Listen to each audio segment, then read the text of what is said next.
News top 9ಗೆ ಸ್ವಾಗತ. ನಾನು Vismita Belliappa. BSY ರಾಜೀನಾಮೆ ಬಾಂಬ್ನಿಂದ ಕಮಲ ಪಡೆಯಲ್ಲಿ ಕಂಪನ.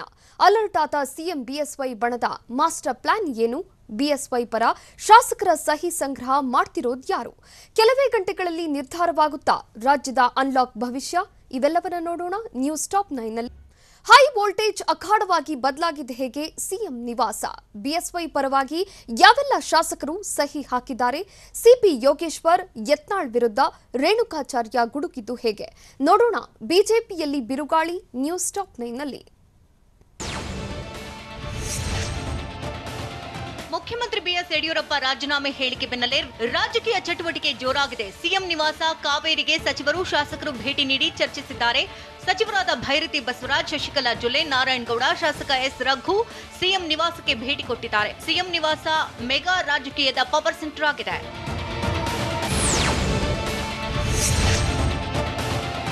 ಮುಖ್ಯಮಂತ್ರಿಯಾಗಿ ಬಿಎಸ್ ಯಡಿಯೂರಪ್ಪ ಅವರೇ ಮುಂದುವರಿಬೇಕು ಅಂತ ಒತ್ತಾಯಿಸಿರುವಂತಹ ಶಾಸಕ ಎಂಪಿ ರೇಣುಕಾಚಾರ್ಯ, ನನ್ನ ಬಳಿ 65ಕ್ಕೂ ಹೆಚ್ಚು ಶಾಸಕರು ಸಹಿ ಮಾಡಿದ ಪತ್ರವಿದೆ ಅಂತ ಹೇಳಿದ್ದಾರೆ.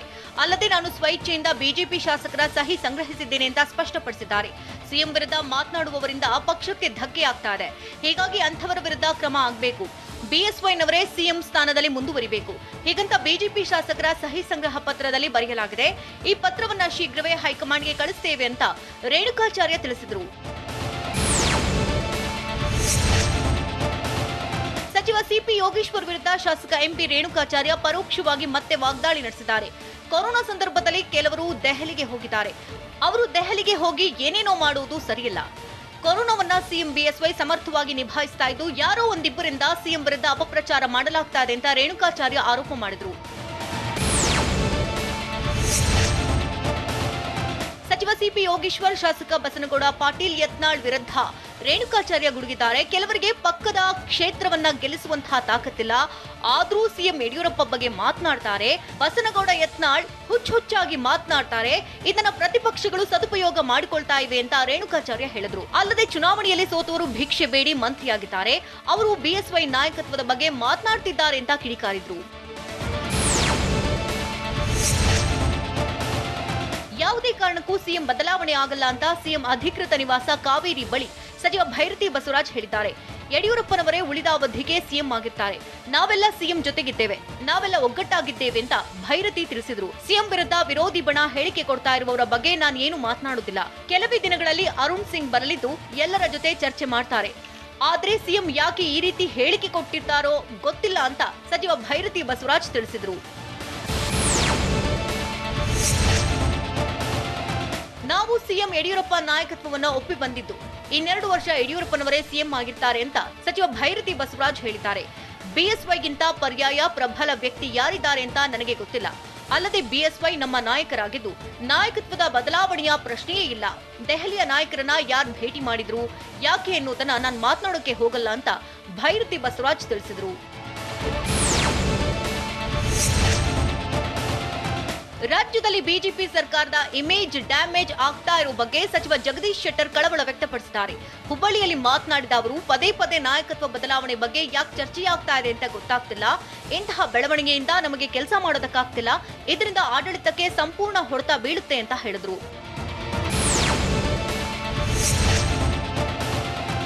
ರಾಜ್ಯದಲ್ಲೀಗ ನಾಯಕತ್ವ ಬದಲಾವಣೆಯ ಚರ್ಚೆಯೇ ಇಲ್ಲ ಅಂತ ಸಚಿವ ಜಗದೀಶ್ ಶೆಟ್ಟರ್ ಹೇಳಿದ್ದಾರೆ. ವರಿಷ್ಠರು ನಮ್ಮ ಹಂತದಲ್ಲಿಯೂ ಬದಲಾವಣೆ ಚರ್ಚೆ ನಡೆದಿಲ್ಲ. ಆದ್ರೆ ಯಾವುದೇ ವ್ಯವಸ್ಥೆಯಲ್ಲೂ ಪರ್ಯಾಯ ನಾಯಕರಿರ್ತಾರೆ. ಇದನ್ನೇ ಸಿಎಂ ಬಿಎಸ್ವೈನವರು ಹೇಳಿದ್ದಾರೆ. ಬಿಎಸ್ವೈನವರ ವಯಸ್ಸು ಅವರ ಕೆಲಸಕ್ಕೇನು ಅಡ್ಡಿ ಬಂದಿಲ್ಲ. ಸಹಿ ಸಂಗ್ರಹ ವಿಚಾರ ಕೂಡ ನನ್ನ ಗಮನಕ್ಕೆ ಬಂದಿಲ್ಲ ಅಂತ ಜಗದೀಶ್ ಶೆಟ್ಟರ್ ಸ್ಪಷ್ಟಪಡಿಸಿದ್ರು. ರಾಜ್ಯದಲ್ಲಿ ಸಿಎಂ ಬದಲಾವಣೆ ಅಷ್ಟು ಸುಲಭದ ಕೆಲಸವಲ್ಲ. ಯಡಿಯೂರಪ್ಪನವರೇ ಸಿಎಂ ಆಗಿ ಮುಂದುವರಿತಾರೆ ಅಂತ ಬೆಳಗಾವಿಯಲ್ಲಿ ಕೃಷಿ ಸಚಿವ ಬಿಸಿ ಪಾಟೀಲ್ ಹೇಳಿದ್ದಾರೆ. ಮುಂದಿನ ಚುನಾವಣೆಗೆ ಬಿಎಸ್ವೈ ನೇತೃತ್ವದಲ್ಲೇ ಹೋಗ್ತೇವೆ. ಆದ್ರೆ ಹಾದಿ ಬೀದಿಯಲ್ಲಿ ಕೆಲವರ ಹೇಳಿಕೆಯಿಂದ ಸಿಎಂ ಮನಸ್ಸಿಗೆ ನೋವಾಗಿದೆ.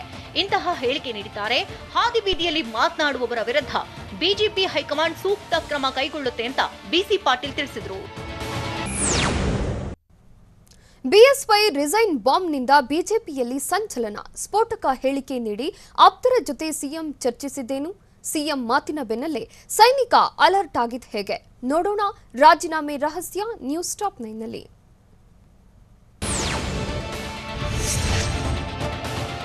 ಬಿಜೆಪಿ ಹೊಸಕೋಟೆಯಲ್ಲಿ ಮತ್ತೆ ಬದಲಾವಣೆಯ ಬೆಂಕಿ ಹೊತ್ಕೊಂಡಿದ್ದು ರಾಜ್ಯ ರಾಜಕೀಯದಲ್ಲಿ ಸಿಎಂ ಬಿಎಸ್ವೈ ಹೇಳಿಕೆ ಸಂಚಲನ ಸೃಷ್ಟಿಸಿದೆ. ಆದರೆ ಸಿಎಂ ಹೇಳಿಕೆ ಹಿಂದೆ ವಿರೋಧಿಗಳಿಗೆ ಟಕ್ಕರ್ ಕೊಡೋ ಪ್ಲಾನ್ ಅಡಗಿದೆ ಎನ್ನಲಾಗಿದೆ. ಬದಲಾವಣೆ ಬಯಸಿದವರಿಗೆ ಟಕ್ಕರ್ ಕೊಡಲೆಂದೇ ಸಿಎಂ ಬಾಂಬ್ ಸಿಡಿಸಿದ್ದಾರೆ ಅಂತ ಹೇಳಲಾಗ್ತಿದೆ. ವಿರೋಧಿ ಬಣದ ಚಟುವಟಿಕೆಗೆ ಬ್ರೇಕ್ ಹಾಕೋ ಮಾಸ್ಟರ್ ಪ್ಲಾನ್ ಇದು. ನಾನು ಅಧಿಕಾರಕ್ಕೆ ಅಂಟಿಕೊಂಡು ಕುಳಿತಿಲ್ಲ ಅನ್ನೋ ಸಂದೇಶ ಕೊಡುವ ಉದ್ದೇಶದಿಂದಲೇ ಸಿಎಂ ಹೇಳಿಕೆ ನೀಡಿದ್ದಾರೆ ಎನ್ನಲಾಗಿದೆ. ರಾಜೀನಾಮೆ ಹೇಳಿಕೆ ಮೂಲಕ ಬಿಎಸ್ವೈ ಮಾಸ್ಟರ್ ಸ್ಟ್ರೋಕ್ ಕೊಟ್ಟಿದ್ದಾರೆ. ರಾಜೀನಾಮೆಗೆ ಸಿದ್ಧ ಅನ್ನೋ ಹೇಳಿಕೆ ಬಳಿಕ ಆಪ್ತ ಸಚಿವರು ಮತ್ತು ಶಾಸಕರ ಜೊತೆ ನಿನ್ನೆ ಮಧ್ಯಾಹ್ನ ಸಿಎಂ ನಿವಾಸ ಕಾವೇರಿಯಲ್ಲಿ ಬಿಎಸ್ವೈ ಮಾತುಕತೆ ನಡೆಸಿದ್ದಾರೆ. ರಾಜೀನಾಮೆ ಹೇಳಿಕೆ ನಂತರ ಬೇಸರದಲ್ಲೇ ಇದ್ದಂತಹ ಬಿಎಸ್ವೈ ಪ್ರತಿನಿತ್ಯ ಬದಲಾವಣೆ ಮಾತು ಕೇಳಿ ಕೇಳಿ ಬೇಸರವಾಗಿದೆ. ಹೀಗಾಗಿ ನಾನು ಹೇಳಬೇಕಾಗಿರೋದನ್ನ ಹೇಳಿದ್ದೇನೆ ಅಂತ ಆಪ್ತರ ಬಳಿ ಹೇಳ್ಕೊಂಡಿದ್ದಾರೆ. ಪಕ್ಷದಲ್ಲಿರುವ ವಿರೋಧಿಗಳಿಗೆ ಬಿಎಸ್ವೈ ತಿರುಗುಬಾಣ ಬಿಟ್ಟಿದ್ದಾರೆ. ಆಪ್ತ ಸಚಿವರಿಗೆ ಮಾಧ್ಯಮದ ಮುಂದೆ ಹೇಳಿಕೆ ನೀಡುವಂತೆ ಸಲಹೆ ನೀಡಿದ್ದಾರೆ ಅಂತ ಹೇಳಲಾಗ್ತಿದೆ. ನಾನು ಹೇಳುವಂತದ್ದು ಹೇಳಿದ್ದೇನೆ, ನಿಮಗೆ ಅನ್ಸಿದ್ದನ್ನ ನೀವು ಹೇಳಿ ಅಂತ ತಮ್ಮ ಹೇಳಿಕೆ ಬಗ್ಗೆ ಪ್ರತಿಕ್ರಿಯಿಸುವಂತೆ ಆಪ್ತರಿಗೆ ಸ್ಪಷ್ಟವಾಗಿ ಸೂಚನೆ ನೀಡಿದ್ದಾರಂತೆ. ಈ ಮೂಲಕ ಈಗಲೂ ಯಶಸ್ವಿಯಾಗಿ ಆಡಳಿತ ನಡೆಸ್ತಾ ಇರುವ ಸಂದೇಶ ರವಾನೆ ಮಾಡಿ ಪಕ್ಷದಲ್ಲಿರುವ ವಿರೋಧಿಗಳಿಗೆ ಸಂದೇಶ ರವಾನಿಸಲು ಮಾಸ್ಟರ್ ಪ್ಲಾನ್ ಮಾಡಿದ್ದಾರೆ. ನಾಯಕತ್ವ ಬದಲಾವಣೆ ಮಾತನಾಡ್ತಾ ಇದ್ದವರ ವಿರುದ್ಧ ಬಿಎಸ್ವೈ ಕೌಂಟರ್ ಪ್ಲಾನ್ ಮಾಡಿದಂತೆ ಕಾಣ್ತಾ ಇದ್ದು ಸಾಕಷ್ಟು ಯೋಚನೆ ಮಾಡಿಯೇ ರಾಜೀನಾಮೆ ಬಗ್ಗೆ ಮಾತನಾಡಿದ್ದಾರೆ. ಮೊನ್ನೆ ರಾತ್ರಿಯೇ ಈ ಬಗ್ಗೆ ಆಪ್ತರ ಜೊತೆ ಸಿಎಂ ಸಮಾಲೋಚನೆ ನಡೆಸಿದ್ರು. ನಾಯಕತ್ವ ಬದಲಾವಣೆ ಚರ್ಚೆ ಪದೇ ಪದೇ ಪ್ರಸ್ತಾಪ ಆಗ್ತಾ ಇರೋದಕ್ಕೆ ಆಕ್ಷೇಪಿಸಿದಂತಹ ಬಿಎಸ್ವೈ ವಿರೋಧಿ ಬಣದ ಚಟುವಟಿಕೆಗೆ ಬ್ರೇಕ್ ಹಾಕಲೇಬೇಕು ಅಂತ ನಿರ್ಧರಿಸಿದ್ರು. ಸದ್ಯಕ್ಕೆ ಯಾವುದೇ ಸಮಸ್ಯೆ ಇಲ್ಲ ಅಂತ ಸ್ಪಷ್ಟತೆ ಸಿಕ್ಕಿದ ಬಳಿಕ ವರಿಷ್ಠರ ಗಮನಕ್ಕೆ ತಂದೆ ರಾಜೀನಾಮೆ ಹೇಳಿಕೆ ನೀಡಿದ್ದಾರೆ. ಮಾಸ್ಟರ್ ಪ್ಲಾನ್ ಮಾಡಿಯೇ ಮುಖ್ಯಮಂತ್ರಿ ಬಿಎಸ್ ಯಡಿಯೂರಪ್ಪ ರಾಜೀನಾಮೆ ಹೇಳಿಕೆ ಅಸ್ತ್ರ ಬಿಟ್ಟಿದ್ದಾರೆ. 3 ಅಜೆಂಡಾಗಳನ್ನ ಇಟ್ಕೊಂಡು ಬಿಎಸ್ವೈ ರಾಜೀನಾಮೆ ಹೇಳಿಕೆ ನೀಡಿದ್ದಾರೆ. ಹೈಕಮಾಂಡ್ ವಿರುದ್ಧವಾಗಿಲ್ಲ ಎಂಬ ಸ್ಪಷ್ಟ ಸಂದೇಶ ರವಾನಿಸುವುದು ಬಿಎಸ್ವೈರ ಮೊದಲ ಅಜೆಂಡವಾಗಿದೆ. ಇನ್ನು ದೆಹಲಿಯಲ್ಲಿ ಪದೇ ಪದೇ ನಾಯಕರು ಹೋಗೋದನ್ನು ನಿಲ್ಲಿಸಬೇಕು, ಅಧಿಕಾರಕ್ಕೆ ಅಂಟಿಕೊಂಡಿಲ್ಲ ಎಂಬುದು ಸ್ಪಷ್ಟವಾಗಬೇಕು ಅಂತಾನೂ ಸಿಎಂ ಪ್ಲಾನ್ ಮಾಡಿ ರಾಜೀನಾಮೆ ಬಾಂಬ್ ಸಿಡಿಸಿದ್ದಾರೆ. ವರಿಷ್ಠರು ಹೇಳಿದ್ರೆ ಮಾತ್ರ ಬದಲಾವಣೆ ಎಂಬುದು ಎಲ್ಲರಿಗೂ ಸ್ಪಷ್ಟವಾಗಬೇಕು ಅಂತ ನಾಯಕತ್ವ ಬದಲಾವಣೆಗೆ ಯತ್ನಿಸಿರುವವರಿಗೆ ಸಿಎಂ ಬಿಸಿ ಮುಟ್ಟಿಸಿದ್ದಾರೆ. ವಿರೋಧಿಗಳಿಗೆ ನನ್ನನ್ನ ಏನೂ ಮಾಡೋಕೆ ಸಾಧ್ಯವಿಲ್ಲ ಅನ್ನೋ ಸಂದೇಶ ರವಾನಿಸಿದ್ದು, ದೆಹಲಿಗೆ ಹೋಗಿ ಲಾಬಿ ನಡೆಸಿದ್ರು ಬದಲಾವಣೆ ಅಸಾಧ್ಯ ಅನ್ನೋ ಮೆಸೇಜ್ ತಲುಪಿಸಿದ್ದಾರೆ. ರಾಜೀನಾಮೆ ಹೇಳಿಕೆ ಮೂಲಕ ವಿರೋಧಿ ಗುಂಪಿಗೆ ಸಿಎಂ ಡೈರೆಕ್ಟ್ ಪಂಚ್ ಕೊಟ್ಟಿದ್ದಾರೆ. ಬದಲಾವಣೆ ಇದ್ರೆ ಹೈಕಮಾಂಡ್ ನಾಯಕರು ನೇರವಾಗಿ ನನಗೆ ತಿಳಿಸ್ತಾರೆ ಅಂತ ಪರೋಕ್ಷವಾಗಿ ತಿಳಿಸಿದ್ದು, ವರಿಷ್ಠರು ಹೇಳಿದ್ರೆ ಯಾವುದೇ ಕ್ಷಣದಲ್ಲಾದರೂ ರಾಜೀನಾಮೆಗೆ ರೆಡಿ, ಅವಧಿ ಪೂರೈಕೆ ಬಗ್ಗೆ ಹೈಕಮಾಂಡ್ ಜೊತೆ ಗುದ್ದಾಡುವ ಮನಸ್ಥಿತಿಯಲ್ಲಿ ನಾನಿಲ್ಲ ಅನ್ನೋ ಸಂದೇಶವನ್ನ ಸಿಎಂ ಸಾರಿದ್ದಾರೆ. ಮುಖ್ಯಮಂತ್ರಿ ಬಿಎಸ್ ಯಡಿಯೂರಪ್ಪರ ರಾಜೀನಾಮೆ ಮಾತಿನ ಬೆನ್ನಲ್ಲೇ ಸಚಿವ ಸಿಪಿ ಯೋಗೇಶ್ವರ್ ಅಲರ್ಟ್ ಆಗಿದ್ದಾರೆ. ಕಳೆದ 5 ದಿನದಿಂದ ಚನ್ನಪಟ್ಟಣದಲ್ಲಿದ್ದಂತಹ ಸಚಿವ ಯೋಗೇಶ್ವರ್ ರಾತ್ರೋರಾತ್ರಿ ಬೆಂಗಳೂರಿಗೆ ಆಗಮಿಸಿದ್ದಾರೆ. ನಿನ್ನೆ ಸಿಎಂ ಹೇಳಿಕೆ ವಿಚಾರವಾಗಿ ಪ್ರತಿಕ್ರಿಯಿಸಿದಂತಹ ಸಿಪಿವೈ, ಬಿಎಸ್ವೈ ಬಗ್ಗೆ ನಾನು ಮಾತನಾಡಿದ್ರೆ ಬೆಂಕಿ ಹೊತ್ಕೊಳ್ಳುತ್ತೆ, ನಮ್ಮದು ರಾಷ್ಟ್ರೀಯ ಪಕ್ಷ, ಹೀಗಾಗಿ ಹೈಕಮಾಂಡ್ ನಿರ್ಧಾರ ಮಾಡುತ್ತೆ ಅಂತ ಹೇಳಿದ್ರು. ಇದರ ಬೆನ್ನಲ್ಲೇ ಬೆಂಗಳೂರಿಗೆ ದೌಡಾಯಿಸಿದ್ದಾರೆ. ರಾಜ್ಯದಲ್ಲಿ ಯಾವುದೇ ಕಾರಣಕ್ಕೂ ಸಿಎಂ ಬದಲಾವಣೆ ಇಲ್ಲ ಅಂತ ಬಿಜೆಪಿ ರಾಜ್ಯಾಧ್ಯಕ್ಷ ನಳಿನ್ ಕುಮಾರ್ ಕಟೀಲ್ ಸೇರಿದಂತೆ ಕೇಂದ್ರ ಸಚಿವರೇ ಹೇಳ್ತಿದ್ದಾರೆ. ಆದರೆ ಶೀಘ್ರದಲ್ಲೇ ಬದಲಾವಣೆ ಅನ್ನೋ ವಿಶ್ವಾಸದಲ್ಲಿ ವಿರೋಧಿ ಬಣವಿದೆ. ಮುಖ್ಯಮಂತ್ರಿ ಬಿಎಸ್ ಯಡಿಯೂರಪ್ಪರ ಹೇಳಿಕೆ ತಂತ್ರವನ್ನ ಒಪ್ಪಲು ಸಿದ್ಧವಿಲ್ಲದ ವಿರೋಧಿ ಬಣ ಬಿಎಸ್ವೈಗೆ ಹೈಕಮಾಂಡ್ನಿಂದ ಸೂಚನೆ ಬಂದಿದೆ ಎಂದಿದೆ. ಕೊರೋನಾ ಅಬ್ಬರ ಕಡಿಮೆ ಆಗ್ತಾ ಇದ್ದು ಅನ್ಲಾಕ್ ಫಿಕ್ಸ್. ಕರುನಾಡು ಜನರ ಮನೆವಾಸಕ್ಕೆ ಮುಕ್ತಿ ಸಿಗೋದು ಯಾವಾಗ, ಯಾವ್ಯಾವ ಜಿಲ್ಲೆಗಳಲ್ಲಿ ಯಾವ ಆಧಾರದಲ್ಲಿ ಅನ್ಲಾಕ್ ಮಾಡ್ತಾರೆ ನೋಡೋಣ ಶೀಘ್ರದಲ್ಲೇ. Unlock news top 9ನಲ್ಲಿ.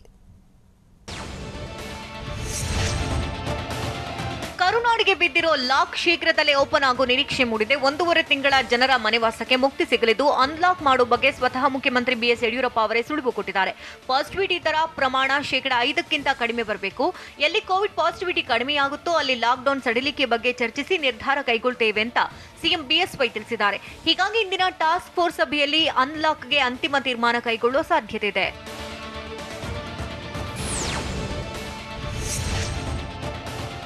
ಕರುನಾಡಿನ ಜನರ ಮನೆವಾಸ ಶೀಘ್ರದಲ್ಲೇ ಅಂತ್ಯವಾಗುವ ಸಾಧ್ಯತೆ ಇದೆ ಎಂದು ಟಾಸ್ಕ್ ಫೋರ್ಸ್ ಸಭೆ ನಡೆಯಲಿದ್ದು ಡಿಸಿಎಂ ಅಶ್ವಥ್ ನಾರಾಯಣ್ ಅಧ್ಯಕ್ಷತೆಯ ಸಭೆಯಲ್ಲಿ ಅನ್ಲಾಕ್ ವಿಚಾರ ಪ್ರಸ್ತಾಪ ಆಗಲಿದೆ. ಲಾಕ್ ಲಿಫ್ಟ್ ಮಾಡಿದರೆ ಏನೆಲ್ಲ ಮುನ್ನೆಚ್ಚರಿಕಾ ಕ್ರಮಗಳನ್ನು ಕೈಗೊಳ್ಳಬೇಕು, ಯಾವುದಕ್ಕೆಲ್ಲ ರಿಲೀಫ್ ನೀಡಬೇಕು ಅಂತ ಮಹತ್ವದ ಚರ್ಚೆ ನಡೆಸಲಿದ್ದಾರೆ. ತಾಂತ್ರಿಕ ಸಲಹಾ ಸಮಿತಿ ಟಾರ್ಗೆಟ್ ಪ್ರಕಾರವೇ ಅನ್ಲಾಕ್ ಮಾಡಲಿದ್ದು ಇದೀಗ ಟಾಸ್ಕ್ ಫೋರ್ಸ್ ಸಭೆಯತ್ತ ಕರುನಾಡಿನ ಜನರ ಚಿತ್ತ ನೆಟ್ಟಿದೆ.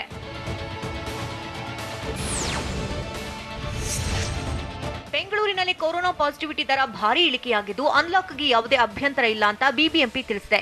ಕೋವಿಡ್ ಪಾಸಿಟಿವಿಟಿ ದರ 40% ರಿಂದ 5.46ಕ್ಕೆ ಇಳಿಕೆಯಾಗಿದೆ. ಮೇ 1 ರಿಂದ ಮೇ 20ರವರೆಗೆ ಪಾಸಿಟಿವಿಟಿ ದರ 40%ರಷ್ಟಿದ್ದು ಇದೀಗ ಜೂನ್ ಆರಂಭದಲ್ಲೇ ಪಾಸಿಟಿವಿಟಿ ದರ ಕುಸಿದಿದೆ. ಬೆಂಗಳೂರಿನಲ್ಲಿ ನಿನ್ನೆ 68,235 ಜನರಿಗೆ ಕೋವಿಡ್ ಟೆಸ್ಟ್ ಮಾಡಿದ್ದು ಈ ಪೈಕಿ 2,944 ಜನರಲ್ಲಿ ಮಾತ್ರ ಕೊರೋನಾ ಪಾಸಿಟಿವ್ ಬಂದಿದೆ. ಕೋವಿಡ್ ಪಾಸಿಟಿವಿಟಿ ದರ 5.46ಕ್ಕೆ ಇಳಿದಿರುವುದರಿಂದ ಬೆಂಗಳೂರಿನಲ್ಲಿ ಅನ್ಲಾಕ್ಗೆ ಬಿಬಿಎಂಪಿ ಒಪ್ಪಿಗೆ ಕೊಟ್ಟಿದೆ.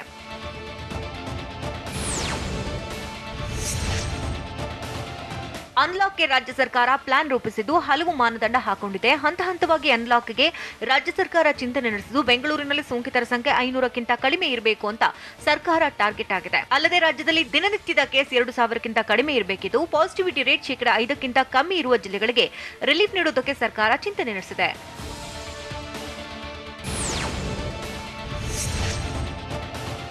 ಕರುನಾಡಿನಲ್ಲಿ ಫ್ರೀಡೌನ್ಗೆ ರಾಜ್ಯ ಸರ್ಕಾರ ಲೆಕ್ಕಾಚಾರ ಹಾಕಿದ್ದು ಬೆಂಗಳೂರು ಸೇರಿದಂತೆ ರಾಜ್ಯದಲ್ಲಿ ಏಕಾಏಕಿ ಅನ್ಲಾಕ್ ಸಾಧ್ಯತೆ ಇಲ್ಲ. ಹಂತ ಹಂತವಾಗಿ ವಾಣಿಜ್ಯ ಚಟುವಟಿಕೆಗೆ ಅವಕಾಶ ನೀಡಲು ಪ್ಲಾನ್ ಮಾಡಲಾಗಿದೆ. ತಜ್ಞರ ಸಲಹೆ ಪ್ರಕಾರವೇ ಹಂತ ಹಂತವಾಗಿ ಅನ್ಲಾಕ್ ಪ್ರಕ್ರಿಯೆ ನಡೆಯಲಿದ್ದು ಏಕಾಏಕಿ ಅನ್ಲಾಕ್ ಮಾಡಿದ್ರೆ ಕೊರೋನಾ ಸ್ಫೋಟಗೊಳ್ಳುವ ಭೀತಿ ಇದೆ. ಜನರು ಗುಂಪುಂಪಾಗಿ ಸೇರುವುದರಿಂದ ಕೊರೋನಾ ಬಾಂಬ್ ಸ್ಫೋಟಗೊಳ್ಳಲಿದೆ.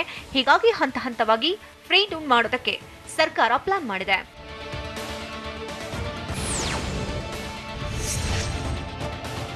ಬೆಂಗಳೂರಿನಲ್ಲಿ ಕೊರೋನಾ ಕಟ್ಟಿ ಹಾಕೋದಕ್ಕೆ ಬಿಬಿಎಂಪಿ ಪ್ಲಾನ್ ಸಕ್ಸಸ್ ಆಗಿದೆ. ರಾಜ್ಯ ರಾಜಧಾನಿಯಲ್ಲಿ ಲಾಕ್ಡೌನ್ ಕಂಟಿನ್ಯೂ ಮಾಡುವಂತೆ ಬಿಬಿಎಂಪಿ ಪಟ್ಟು ಹಿಡಿದಿತ್ತು. ಅಲ್ಲದೆ ಕ್ರೂರಿ ಚೈನ್ ಲಿಂಕ್ ಬ್ರೇಕ್ ಮಾಡೋದಕ್ಕೆ ಬಿಬಿಎಂಪಿ ಮುಖ್ಯ ಆಯುಕ್ತ ಗೌರವ್ ಗುಪ್ತಾ ತಂಡವನ್ನು ರಚನೆ ಮಾಡಿದ್ರು. ವಾರ್ ರೂಮ್ ರಚನೆ, ಟ್ರ್ಯಾಕಿಂಗ್, ಟ್ರೀಟ್ಮೆಂಟ್ ಪ್ಲಾನ್ ಫಲ ಕೊಟ್ಟಿದ್ದು ಸರ್ಕಾರವೂ ಕೂಡ ಪ್ರಶಂಸೆ ವ್ಯಕ್ತಪಡಿಸಿದೆ.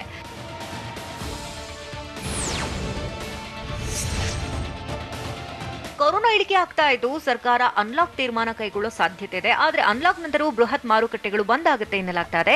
ಕೆಆರ್ ಮಾರ್ಕೆಟ್, ರಸಲ್ ಮಾರ್ಕೆಟ್ಗಳಂತಹ ದೊಡ್ಡ ಮಾರುಕಟ್ಟೆಗೆ ಬೀಗ ಹಾಕುವ ಕುರಿತು ಚಿಂತನೆ ನಡೆಸಲಾಗಿದೆ. ಆದರೆ ಅಗತ್ಯ ವಸ್ತು ಖರೀದಿಗೆ ಸಂಜೆವರೆಗೂ ಟೈಮ್ ವಿಸ್ತರಿಸುವ ಸಾಧ್ಯತೆ ಇದೆ.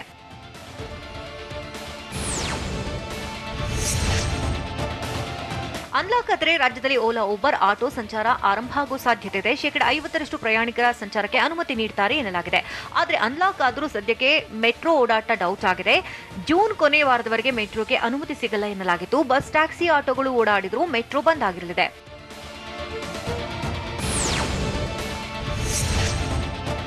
ಜೂನ್ 14ರ ಬಳಿಕ ಕರುನಾಡಿನಲ್ಲಿ ಅನ್ಲಾಕ್ ಆಗುವುದು ಫಿಕ್ಸ್ ಎನ್ನಲಾಗಿದ್ದು ಲಾಕ್ ಲಿಫ್ಟ್ ಮಾಡಿ ಬಿಎಂಟಿಸಿ, ಕೆಎಸ್ಆರ್ಟಿಸಿ ಸಂಚಾರಕ್ಕೆ ಅವಕಾಶ ಕೊಡುವ ಸಾಧ್ಯತೆ ಇದೆ.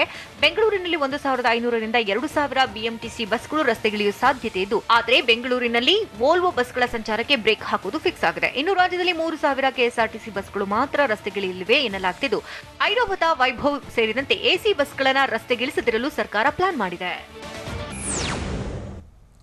ಫುಡ್ ಕಿಟ್ ವಿತರಣೆ ವೇಳೆ ಬಿಜೆಪಿ ನಾಯಕರೇ ರೂಲ್ಸ್ ಬ್ರೇಕ್ ಮಾಡಿದ ಹೇಗೆ? 5 ದಿನಗಳ ಬಳಿಕ ಮದ್ಯ ಖರೀದಿಸಿದ ಮದ್ಯಪ್ರಿಯರು ಖುಷಿ ಹಂಚಿಕೊಂಡಿದ್ದ ಹೇಗೆ? ಅನಗತ್ಯ ಸಂಚಾರಕ್ಕೆ ಬ್ರೇಕ್ ಹಾಕಲು ಕೋವಿಡ್ ಟೆಸ್ಟ್ನ ಪ್ಲಾನ್ ಮಾಡಿದ್ದೆಲ್ಲಿ? ನೋಡೋಣ ಕೊರೋನಾ ಸುಳಿ ನ್ಯೂಸ್ ಟಾಪ್ 9ನಲ್ಲಿ. ರಾಜ್ಯದಲ್ಲಿ ಕೊರೋನಾ ಇಳಿಕೆ ಆಗ್ತಾ ಇದ್ರು ಅಪಾಯ ಮಾತ್ರ ತಪ್ಪಿದ್ದಲ್ಲ. ಹೀಗಿದ್ರೂ ಜನರು ಮಾತ್ರ ಎಚ್ಚೆತ್ತುಕೊಳ್ತಿಲ್ಲ. ರಾಮನಗರದಲ್ಲಿ ದಿನಸಿ ಕಿಟ್ ಪಡೆಯೋದಕ್ಕೆ ಜನ ಮುಗಿಬಿದ್ರು. ಮಾಗಡಿ ಪಟ್ಟಣದಲ್ಲಿ ಬಿಜೆಪಿ ಪಕ್ಷದ ವತಿಯಿಂದ ಫುಡ್ ಕಿಟ್ ವಿತರಿಸಲಾಯಿತು. ದೈಹಿಕ ಅಂತರ ಮರೆತು ಮಾಸ್ಕ್ ಧರಿಸದೆ ವಿತರಿಸಲಾಗಿದ್ದು, ಇಷ್ಟೆಲ್ಲ ಆದ್ರೂ ಪೊಲೀಸರು ಮಾತ್ರ ಕಣ್ಮುಚ್ಚಿ ಕುಳಿತಿದ್ರು.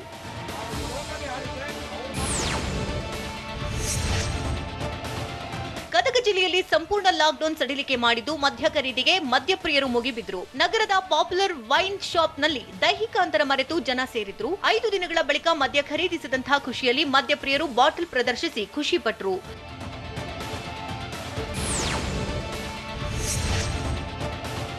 ಜನರ ಅನಗತ್ಯ ಓಡಾಟಕ್ಕೆ ಬ್ರೇಕ್ ಹಾಕುವುದಕ್ಕೆ ಮೊಳಕಾಲ್ಮೂರು ಠಾಣೆ ಪಿಎಸ್ಐ ಬಸವರಾಜ್ ವಿಭಿನ್ನ ಪ್ಲಾನ್ ಮಾಡಿದ್ದಾರೆ. ಚಿತ್ರದುರ್ಗ ಜಿಲ್ಲೆಯ ಮೊಳಕಾಲ್ಮೂರು ಪಟ್ಟಣದಲ್ಲಿ ರಸ್ತೆಗಿಳಿದ ವಾಹನ ಸವಾರರಿಗೆ ಕೋವಿಡ್ ಟೆಸ್ಟ್ ಮಾಡಿಸಿ ಪಾಸಿಟಿವ್ ಬಂದ್ರೆ ಕೋವಿಡ್ ಕೇರ್ ಸೆಂಟರ್ಗೆ ಶಿಫ್ಟ್ ಮಾಡಲಾಗ್ತಾ ಇದೆ. ಆರೋಗ್ಯ ಇಲಾಖಾ ಸಿಬ್ಬಂದಿಯಿಂದ ಪಿಎಸ್ಐ ಬಸವರಾಜ್ ಕೋವಿಡ್ ಟೆಸ್ಟ್ ಮಾಡಿಸುತ್ತಿದ್ದಾರೆ.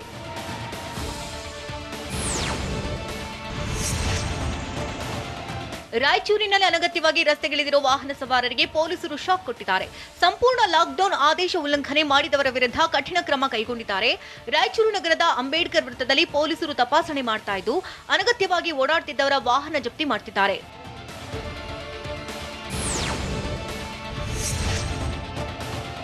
ಕೊಪ್ಪಳದಲ್ಲಿ ರಾಜ್ಯದಲ್ಲಿ ಕಂಪ್ಲೀಟ್ ಲಾಕ್ಡೌನ್ ನಲ್ಲಿ ಸಡಿಲಿಕೆ ಮಾಡಿದ್ದು ಬೆಳಗ್ಗೆ 6 ಗಂಟೆಯಿಂದ 10 ಗಂಟೆವರೆಗೆ ಅಗತ್ಯ ವಸ್ತುಗಳ ಖರೀದಿಗೆ ಜಿಲ್ಲಾಡಳಿತ ಅವಕಾಶ ಕೊಟ್ಟಿದೆ. ಆದರೆ ಖರೀದಿ ಸಮಯ ಮುಗಿದ ಮೇಲೂ ವಾಹನ ಸವಾರರು ಬೇಕಾಬಿಟ್ಟಿಯಾಗಿ ಓಡಾಡ್ತಿದ್ದಾರೆ. ಹೀಗಾಗಿ ಕಾರ್ಯಾಚರಣೆ ನಡೆಸ್ತಾ ಇರುವಂತಹ ಪೊಲೀಸರು ಅನಾವಶ್ಯಕವಾಗಿ ತಿರುಗಾಡದಂತೆ ಬಿಸಿ ಮುಡಿಸುತ್ತಿದ್ದಾರೆ. ಇದೇ ವೇಳೆ ನಗರದ ಅಶೋಕ ವೃತ್ತದಲ್ಲಿ ಕೋವಿಡ್ ಡ್ಯೂಟಿ ಅಂತ ಬೋರ್ಡ್ ಹಾಕೊಂಡು ಬಂದಂತಹ ಕಾರು ಚಾಲಕನನ್ನ ತಡೆದಂತಹ ಪೊಲೀಸರು ತರಾಟೆಗೆ ತೆಗೆದುಕೊಂಡರು.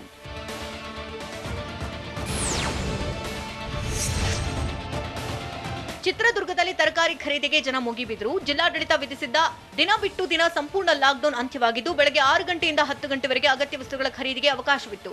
ಹೀಗಾಗಿ ಜಯದೇವ ಕ್ರೀಡಾಂಗಣದ ತಾತ್ಕಾಲಿಕ ತರಕಾರಿ ಮಾರುಕಟ್ಟೆಯಲ್ಲಿ ದೈಹಿಕ ಅಂತರವಿಲ್ಲದೆ ತರಕಾರಿ ಸೊಪ್ಪು ಖರೀದಿಗೆ ಜನರ ದಂಡೇ ಸೇರಿತ್ತು.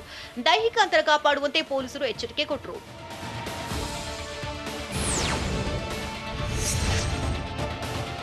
ಸಾಂಸ್ಕೃತಿಕ ನಗರಿ ಮೈಸೂರಿನಲ್ಲೂ ಬ್ಲಾಕ್ ಫಂಗಸ್ ಅಬ್ಬರ ಹೆಚ್ಚಾಗ್ತಾ ಇದೆ. ಮೈಸೂರು ಜಿಲ್ಲೆಯಲ್ಲಿ 83 ಜನರಿಗೆ ಬ್ಲಾಕ್ ಫಂಗಸ್ ಅಟ್ಯಾಕ್ ಮಾಡಿದ್ದು ಈ ಪೈಕಿ 10 ಜನರು ಮೃತಪಟ್ಟಿದ್ದಾರೆ. 13 ಜನ ಗುಣಮುಖರಾಗಿದ್ದು 60 ಜನರಿಗೆ ಚಿಕಿತ್ಸೆ ಮುಂದುವರೆದಿದೆ. ಕೆಆರ್ ಆಸ್ಪತ್ರೆ ಸೇರಿದಂತೆ ವಿವಿಧ ಖಾಸಗಿ ಆಸ್ಪತ್ರೆಯಲ್ಲಿ ರೋಗಿಗಳು ದಾಖಲಾಗ್ತಿದ್ದಾರೆ.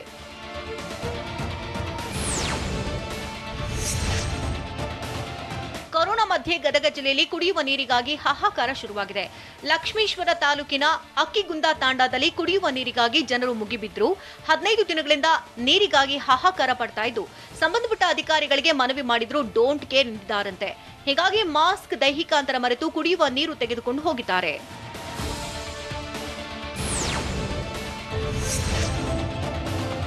ದಾವಣಗೆರೆ ಜಿಲ್ಲೆಯ ಹೊನ್ನಾಳಿ ತಾಲೂಕಿನ ಅರಬಗಟ್ಟೆ ಕೋವಿಡ್ ಕೇರ್ ಸೆಂಟರ್ನಲ್ಲಿ ಸೋಂಕಿತರು ಹಾಡಿ ಕುಣಿದು ಕುಪ್ಪಳಿಸಿದ್ದಾರೆ. ಕಳೆದ 3 ದಿನಗಳಿಂದ ಕೊರೋನಾ ಸೋಂಕಿತರಿಗೆ ಸಂಗೀತ ಸಂಜೆ ಕಾರ್ಯಕ್ರಮ ಹಮ್ಮಿಕೊಂಡಿದ್ದಂತಹ ರೇಣುಕಾಚಾರ್ಯ 3 ದಿನಗಳ ಕಾಲ ಕೋವಿಡ್ ಕೇರ್ ಸೆಂಟರ್ನಲ್ಲಿ ವಾಸ್ತವ್ಯ ಹೂಡಿದ್ರು. ಇದೀಗ ಅವರ ಅನುಪಸ್ಥಿತಿಯಲ್ಲಿ ಸಹೋದರ ಸೋಂಕಿತರಿಗೆ ಆತ್ಮಸ್ಥೈರ್ಯ ತುಂಬುವ ಕಾರ್ಯ ಮಾಡ್ತಾ ಇದ್ದು ಸೋಂಕಿತರು ಅಂತ್ಯಾಕ್ಷರಿ ಹಾಡಿ ಸಂಭ್ರಮಿಸಿದ್ದಾರೆ. ರಾಜ್ಯದಲ್ಲಿ ನಾಯಕತ್ವದ ಬದಲಾವಣೆ ಇಲ್ಲ ಅಂತ ಪುನರ್ ಉಚ್ಚರಿಸಿದ್ದು ಯಾರು? ಸಹಿ ಸಂಗ್ರಹಕ್ಕೆ ಬಂದ್ರೆ ಹಾಕೋದಿಲ್ಲ ಅಂತ ಅನಿಲ್ ಬೆನಕೆ ಹೇಳಿದ್ದಕ್ಕೆ? ಕಿಮ್ಸ್ ಕರ್ಮಕಾಂಡದ ಕುರಿತು ಟಿವಿ9 ವರದಿಗೆ ಸಚಿವ ಸುಧಾಕರ್ ಮೆಚ್ಚುಗೆ ವ್ಯಕ್ತಪಡಿಸಿದ ಹೇಗೆ? ನೋಡೋಣ ಸಮಗ್ರ ನ್ಯೂಸ್ ಟಾಪ್ 9ನಲ್ಲಿ. ರಾಜ್ಯದಲ್ಲಿ ಮುಖ್ಯಮಂತ್ರಿ ಕುರ್ಚಿ ಖಾಲಿ ಇಲ್ಲ ಎಂದು ಹಾವೇರಿಯಲ್ಲಿ ಬಿಜೆಪಿ ರಾಜ್ಯಾಧ್ಯಕ್ಷ ನಳಿನ್ ಕುಮಾರ್ ಕಟೀಲು ಹೇಳಿದ್ದಾರೆ. ಯಡಿಯೂರಪ್ಪ ನಮ್ಮೆಲ್ಲರ ಸರ್ವಸಮ್ಮತಿಯ ನಾಯಕ, ರಾಜ್ಯದ ಜನ ಆಶೀರ್ವದಿಸಿ ಸಿಎಂ ಸ್ಥಾನ ಕೊಟ್ಟಿದ್ದಾರೆ. ಹೀಗಾಗಿ ಸಿಎಂ ಬದಲಾವಣೆ, ನಾಯಕತ್ವ ಬದಲಾವಣೆ ಪ್ರಶ್ನೆ ಇಲ್ಲ ಅಂತ ಕಟೀಲು ಪುನರುಚ್ಚಾರ ಮಾಡಿದ್ದಾರೆ. ನಮ್ಮಲ್ಲಿ ಯಾರೂ ಸಹ ಅಧಿಕಾರಕ್ಕೆ ಅಂಟಿ ಕೂತವರಲ್ಲ. ಪಕ್ಷದ ಸೂಚನೆಯಂತೆ ಕಾರ್ಯಕರ್ತ ಕೆಲಸ ಮಾಡುತ್ತಾನೆ. ಅದನ್ನ ಬಿಎಸ್ವೈ ಆದರ್ಶಪ್ರಾಯವಾಗಿ ಹೇಳಿದ್ದಾರೆ ಅಂತ ಕಟೀಲು ತಿಳಿಸಿದರು.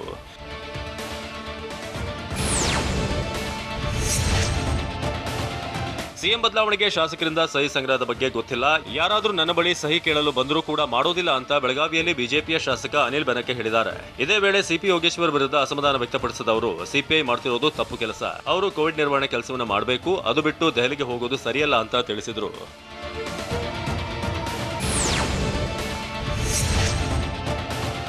ಅನಾರೋಗ್ಯಕ್ಕೀಡಾಗಿದ್ದಂತ ವಿಪಕ್ಷ ನಾಯಕ ಸಿದ್ದರಾಮಯ್ಯ ಗುಣಮುಖರಾಗಿದ್ದು ಮಣಿಪಾಲ್ ಆಸ್ಪತ್ರೆಯಿಂದ ಡಿಸ್ಚಾರ್ಜ್ ಆಗಿದ್ದಾರೆ. ಜ್ವರ ಕಾಣಿಸಿಕೊಂಡಿದ್ದರಿಂದ ಮಣಿಪಾಲ್ ಆಸ್ಪತ್ರೆಗೆ ಸಿದ್ದರಾಮಯ್ಯ ದಾಖಲಾಗಿದ್ರು. ಅವರ ಆರೋಗ್ಯದಲ್ಲಿ ಚೇತರಿಕೆ ಕಂಡಿದ್ದು ಸಂಪೂರ್ಣ ಗುಣಮುಖರಾಗಿದ್ದಾರೆ.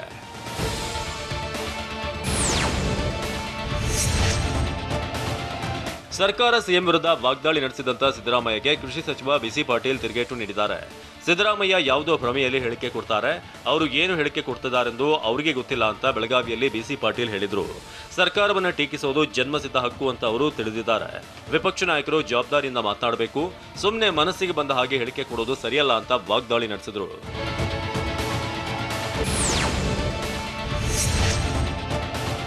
ಹುಬ್ಬಳ್ಳಿಯ ಕಿಮ್ಸ್ ಆಸ್ಪತ್ರೆ ಕರ್ಮಕಾಂಡ ಕುರಿತ ಟಿವಿ9 ವರದಿಗೆ ಆರೋಗ್ಯ ಸಚಿವ ಡಾಕ್ಟರ್ ಕೆ ಸುಧಾಕರ್ ಮೆಚ್ಚುಗೆ ವ್ಯಕ್ತಪಡಿಸಿದ್ದಾರೆ. ಕಿಮ್ಸ್ ಬಗ್ಗೆ ನನಗೂ ದೂರು ಬಂದಿತ್ತು, ಯಾವುದೇ ಕಾರಣಕ್ಕೂ ಇಂಥವರು ರಕ್ಷಣೆ ಮಾಡೋದಿಲ್ಲ. ಈ ಬಗ್ಗೆ ತನಿಖೆ ಮಾಡಿ ವರದಿ ಕೊಡೋಕೆ ಹೇಳಿದ್ದು ತಪ್ಪಿತಸ್ಥರಿಗೆ ಶಿಕ್ಷೆ ಆಗಲಿದೆ ಅಂತ ಆರೋಗ್ಯ ಸಚಿವ ಸುಧಾಕರ್ ಹೇಳಿದ್ದಾರೆ.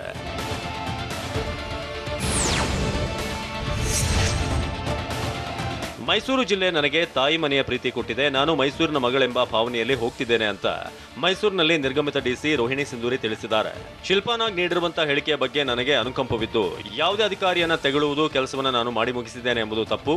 ಇಂಥ ವ್ಯವಸ್ಥೆ ಇದ್ದರೆ ಕೆಲಸ ನಡೆಸೋದಕ್ಕೆ ಕಷ್ಟವಾಗುತ್ತೆ ಅಂತ ರೋಹಿಣಿ ಅಸಮಾಧಾನ ವ್ಯಕ್ತಪಡಿಸಿದ್ರು.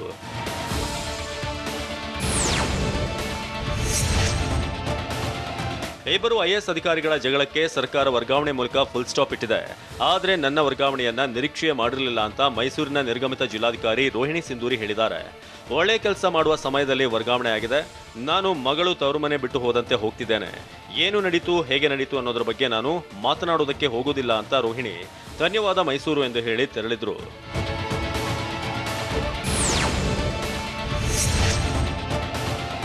ಮೈಸೂರು ಜಿಲ್ಲಾಧಿಕಾರಿ ನಿವಾಸದಲ್ಲಿ ಈಜುಕೊಳ ನಿರ್ಮಾಣ ಭಾರೀ ವಿವಾದಕ್ಕೆ ಗುರಿಯಾಗಿತ್ತು. ಈ ಬಗ್ಗೆ ಸ್ಪಷ್ಟನೆ ನೀಡಿರುವಂತಹ ರೋಹಿಣಿ ಸಿಂಧೂರಿ ಈಜುಕೊಳವನ್ನ ಕಾನೂನು ಬಾಹಿರವಾಗಿ ನಿರ್ಮಾಣ ಮಾಡಿಲ್ಲ ಅಂತ ಪ್ರಾದೇಶಿಕ ಆಯುಕ್ತರಿಗೆ ವಿವರಣೆ ನೀಡಿದ್ದಾರೆ. 27.72 ಲಕ್ಷ ರೂಪಾಯಿ ವೆಚ್ಚದಲ್ಲಿ ಈಜುಕೊಳ ನಿರ್ಮಾಣವಾಗಿದ್ದು, ಇದು 5 ವರ್ಷಗಳ ಹಿಂದಿನ ಯೋಜನೆಯಾಗಿದೆ. ಇದರ ನಿರ್ಮಾಣ ವೆಚ್ಚ ಎಲ್ಲವೂ ನಿರ್ಮಿತಿ ಕೇಂದ್ರದಾಗಿದ್ದು, ಜಿಲ್ಲೆಯಾದ್ಯಂತ ಉತ್ತಮ ಗುಣಮಟ್ಟದ ಈಜುಕೊಳ ನಿರ್ಮಿಸುತ್ತಿದ್ದು, ಪ್ರಾಯೋಗಿಕವಾಗಿ ಜಿಲ್ಲಾಧಿಕಾರಿ ನಿವಾಸದಲ್ಲಿ ನಿರ್ಮಾಣ ಮಾಡಲಾಗಿದೆ ಅಂತ ತಿಳಿಸಿದ್ದಾರೆ.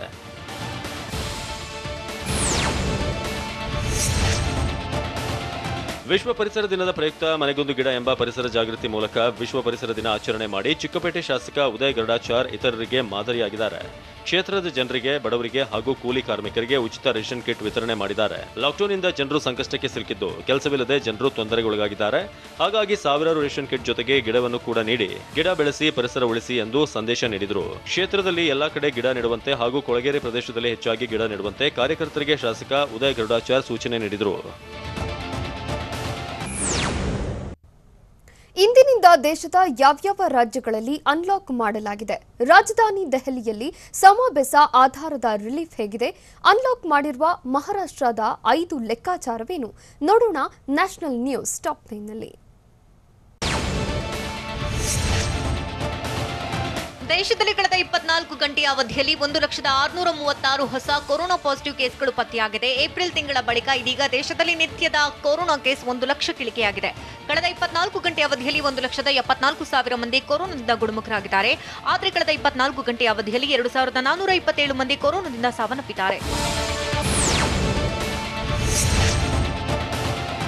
ಮಹಾರಾಷ್ಟ್ರದ ನಾಗ್ಪುರದಲ್ಲಿ ಮಕ್ಕಳ ಮೇಲೆ ಕೋವ್ಯಾಕ್ಸಿನ್ ಲಸಿಕೆಯ ಪ್ರಯೋಗ ಶುರುವಾಗಿದೆ. 12 ರಿಂದ 18 ವರ್ಷದೊಳಗಿನ 40 ಮಕ್ಕಳಿಗೆ ಕೋವ್ಯಾಕ್ಸಿನ್ ಲಸಿಕೆ ನೀಡಿ ವೈದ್ಯಕೀಯ ಪ್ರಯೋಗ ಆರಂಭಿಸಲಾಗಿದೆ.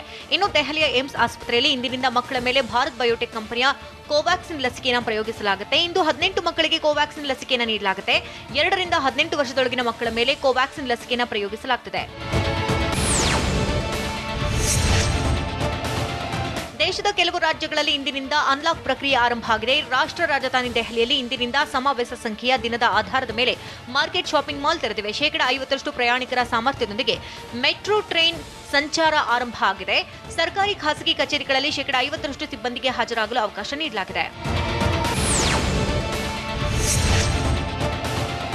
ಮಹಾರಾಷ್ಟ್ರದ ಇಂದಿನಿಂದ 5 ಹಂತದ ಅನ್ಲಾಕ್ ಪ್ರಕ್ರಿಯೆ ಆರಂಭವಾಗ್ತಾ ಇದೆ. ಕೊರೋನಾ ಕೇಸ್ಗಳ ಟೆಸ್ಟಿಂಗ್ ಪಾಸಿಟಿವಿಟಿ ದರದ ಆಧಾರದ ಮೇಲೆ 5 ಹಂತದ ಅನ್ಲಾಕ್ಗೆ ಮಹಾರಾಷ್ಟ್ರ ಸರ್ಕಾರ ಆದೇಶಿಸಿದೆ. ಲೆವೆಲ್ 1, 2 ಹಾಗೂ 3ರ ವ್ಯಾಪ್ತಿಯಲ್ಲಿ ಬರುವ ನಗರ, ಗ್ರಾಮೀಣ ಭಾಗಗಳಲ್ಲಿ ರೆಸ್ಟೋರೆಂಟ್, ಜಿಮ್ ಅಂಗಡಿಗಳನ್ನು ತೆರೆಯುವುದಕ್ಕೆ ಅವಕಾಶ ನೀಡಲಾಗಿದೆ. ಮುಂಬೈ ಮಹಾನಗರವು ಲೆವೆಲ್ 3ರ ವ್ಯಾಪ್ತಿಯಲ್ಲಿ ಬರಲಿದೆ. ಹೀಗಾಗಿ ಮುಂಬೈನಲ್ಲಿ ಇಂದು ರೆಸ್ಟೋರೆಂಟ್, ಜಿಮ್ ಅಂಗಡಿಗಳು ತೆರೆದಿವೆ. ಮುಂಬೈ ಲೋಕಲ್ ಟ್ರೈನ್ನಲ್ಲಿ ತುರ್ತು ಸೇವೆಯ ಸಿಬ್ಬಂದಿ ಸಂಚಾರಕ್ಕೆ ಅವಕಾಶ ಮಾಡಿಕೊಡಲಾಗಿದೆ.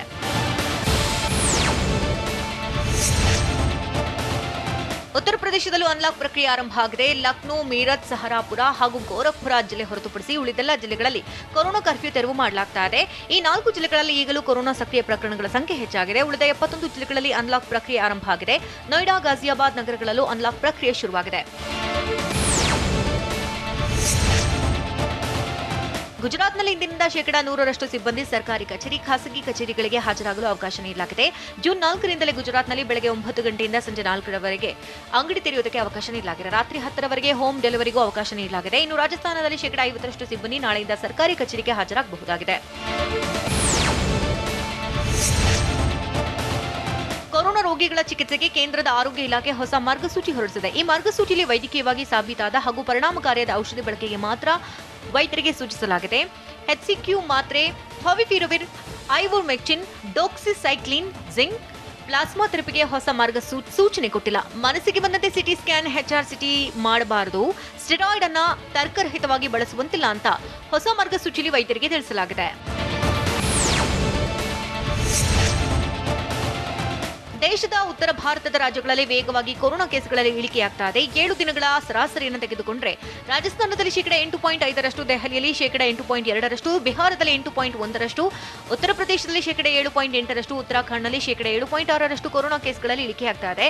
ಆದರೆ ಮಹಾರಾಷ್ಟ್ರ ಹಾಗೂ ದಕ್ಷಿಣದ ಇತರೆ ರಾಜ್ಯಗಳಲ್ಲಿ ಇದೇ ವೇಗವಾಗಿ ಕೊರೋನಾ ಕೇಸ್ ಇಳಿಕೆಯಾಗ್ತಾ ಇಲ್ಲ.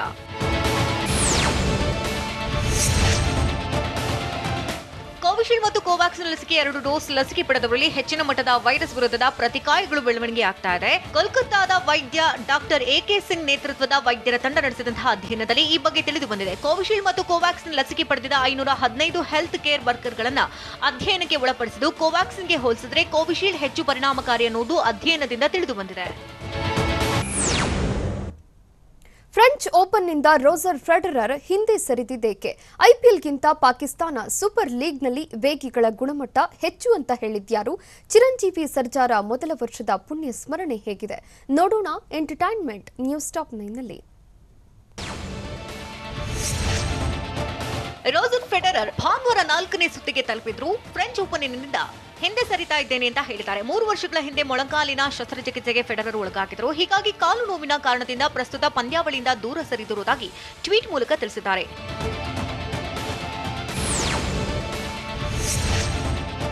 ಶ್ರೇಷ್ಠ ಭಾರತೀಯ ಕ್ರೀಡಾಪಟು ಫ್ಲೈಯಿಂಗ್ ಸಿಖ್ ಅಂತ ಜನಪ್ರಿಯವಾಗಿರುವಂತಹ ಮಿಲ್ಖಾ ಸಿಂಗ್ ಆರೋಗ್ಯವು ದಿನದಿಂದ ದಿನಕ್ಕೆ ಸುಧಾರಿಸ್ತಾ ಇದೆ. ಆದರೆ ಮಿಲ್ಖಾ ಸಿಂಗ್ ಪತ್ನಿ ಆರೋಗ್ಯ ಸ್ಥಿತಿಯಲ್ಲಿ ಯಾವುದೇ ಚೇತರಿಕೆಯಾಗಿಲ್ಲ. ಕೊರೋನಾ ವೈರಸ್ ವಿರುದ್ಧ ಹೋರಾಡುತ್ತಿದ್ದಂತಹ ಮಿಲ್ಖಾ ಸಿಂಗ್ ಅವರನ್ನ ಇತ್ತೀಚೆಗೆ ಮತ್ತೆ ಆಸ್ಪತ್ರೆಗೆ ದಾಖಲಿಸಲಾಗಿತ್ತು.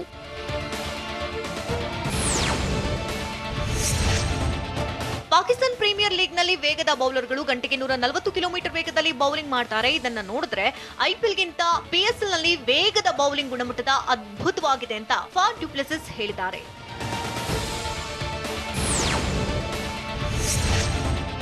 ಟೀಂ ಇಂಡಿಯಾ ವಿಶ್ವ ಟೆಸ್ಟ್ ಚಾಂಪಿಯನ್ಶಿಪ್ ಅನ್ನ ಗೆಲ್ಲಬೇಕು ಅಂತಂದ್ರೆ ರವೀಂದ್ರ ಜಡೇಜಾ ಹಾಗೂ ರವಿಚಂದ್ರನ್ ಅಶ್ವಿನ್ ಸೇರಿದಂತೆ ಒಟ್ಟು 5 ಬೌಲರ್ಗಳನ್ನ ಕಣಕ್ಕಿಳಿಸಬೇಕು. ಹೀಗಾದಾಗ ಮಾತ್ರ ವಿಶ್ವ ಟೆಸ್ಟ್ ಚಾಂಪಿಯನ್ಶಿಪ್ ಗೆಲ್ಲೋಕೆ ಸಾಧ್ಯ ಅಂತ ಆಕಾಶ್ ಚೋಪ್ರಾ ಅಭಿಪ್ರಾಯಪಟ್ಟಿದ್ದಾರೆ.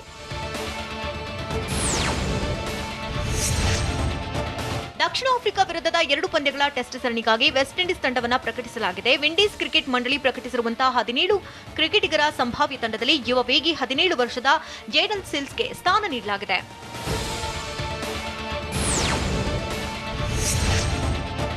ಇಂದು ನಟ ಚಿರಂಜೀವಿ ಸರ್ಜಾರ ಮೊದಲ ವರ್ಷದ ಪುಣ್ಯ ಸ್ಮರಣೆ. ಹೀಗಾಗಿ ಸಹೋದರ ಧ್ರುವ ಸರ್ಜಾ ಸೇರಿದಂತೆ ಕುಟುಂಬದವರು ಕಗ್ಗಲೀಪುರ ಬಳಿಯ ನೆಲಗುಳಿ ಫಾರ್ಮ್ ಹೌಸ್ನಲ್ಲಿ ಪೂಜೆ ಸಲ್ಲಿಸಿದರು. ಕೊರೋನಾದಿಂದಾಗಿ ಕೆಲವು ಅಭಿಮಾನಿಗಳು ಹಾಗೂ ಆಪ್ತರು ಆಗಮಿಸಿ ಸಮಾಧಿಗೆ ಪೂಜೆ ಸಲ್ಲಿಸಿದ್ದಾರೆ.